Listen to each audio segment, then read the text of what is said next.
నా ఆడబిడ్డలు ఆర్టీసీ బస్సులో ఉచితంగా ప్రయాణం చేసేది ఇప్పటికే సుమారుగా 14 కోట్లు జీరో టికెట్ 14,25,00,000 మంది నిన్నటి వరకు జీరో టికెట్ బేస్తో ప్రయాణం చేశారన్నది మీకు మీ ద్వారా యావత్ తెలంగాణ ప్రజలకు తెలియజేయదలుచుకున్నాం.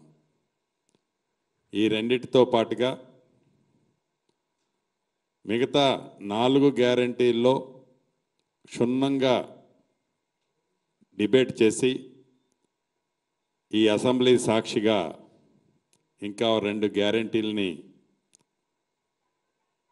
ఏ ప్రజలైతే ఇందిరమ్మ రాజ్యం కావాలని కోరుకున్నారో, ఏ ప్రజలైతే కాంగ్రెస్ పార్టీ మీద పూర్తి విశ్వాసంతో తెలంగాణ రాష్ట్రంలో కాంగ్రెస్ పార్టీని అధికారంలో తీసుకొచ్చారో వారి నమ్మకాన్ని ఒమ్ము చెయ్యము అనే విధంగా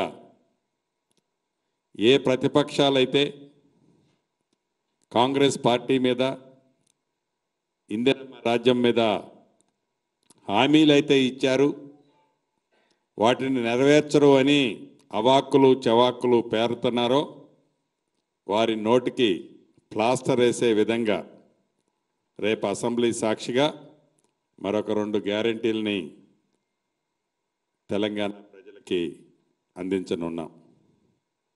అంతేకాదు అనేక వేదికల మీద మా నాయకులు రాహుల్ గాంధీ గారు, ఈనాటి ముఖ్యమంత్రి రేవంత్ రెడ్డి గారు, డిప్యూటీ చీఫ్ మినిస్టరు బట్టి విక్రమార్క గారు, ఈనాడు కేబినెట్లో ఉన్న మంత్రులు, ప్రజాప్రతినిధులు చాలామంది ఇందిరమ్మ రాజ్యం ఏర్పడిన తర్వాత కులగణన ఏర్పాటు చేస్తామని చెప్పాం.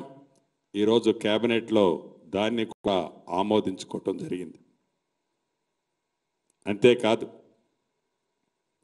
తెలంగాణ రాష్ట్రం కావాలని, తెలంగాణ రాష్ట్రం దొరలకి చిహ్నంగా ఉండొద్దు అని, దొర పాలన ఎక్కడా కనిపించొద్దని తెలంగాణ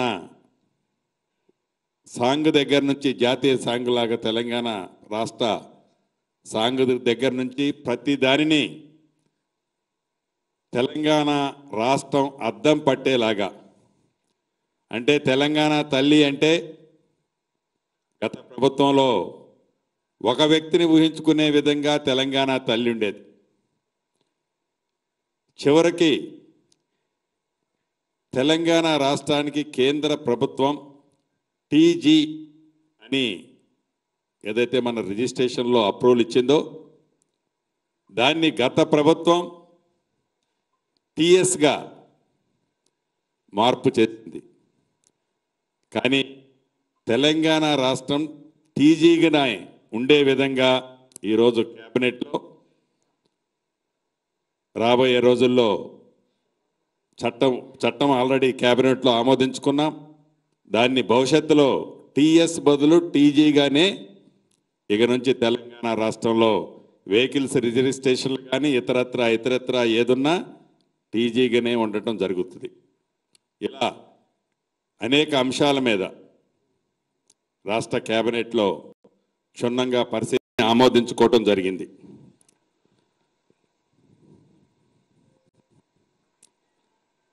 అదే రకంగా అందశ్రీ గారు రాసిన జయ జయ హే తెలంగాణ గీతాన్ని రాష్ట్ర గీతంగా మార్చాలని కేబినెట్లో నిర్ణయం తీసుకోవటం జరిగింది.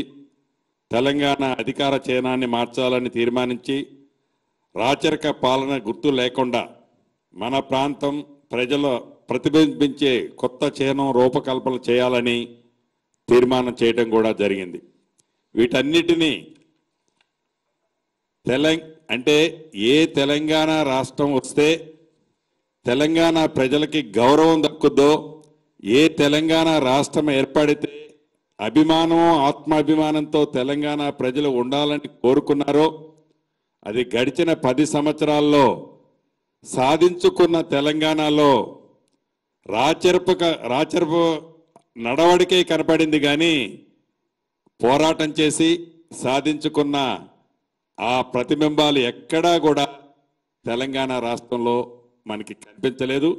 దాన్ని ఈనాడు కేబినెట్లో అది కనిపించే విధంగా క్షుణ్ణంగా చాలా ఇన్డెప్త్గా ప్రతిబింబించే విధంగా, అంటే పోరాటం చేసిన వాళ్ళు కానీ ఆనాడు అనేక సార్లు జైలు పాలైన వాళ్ళు కానీ తెలంగాణని తెచ్చుకున్నది ఇందుకు అనే విధంగా ఈ ప్రభుత్వం వాటన్నిటిని కూడా మార్పు చేయాలి అనేది ఒక నిర్ణయం తీసుకోవడం జరిగింది.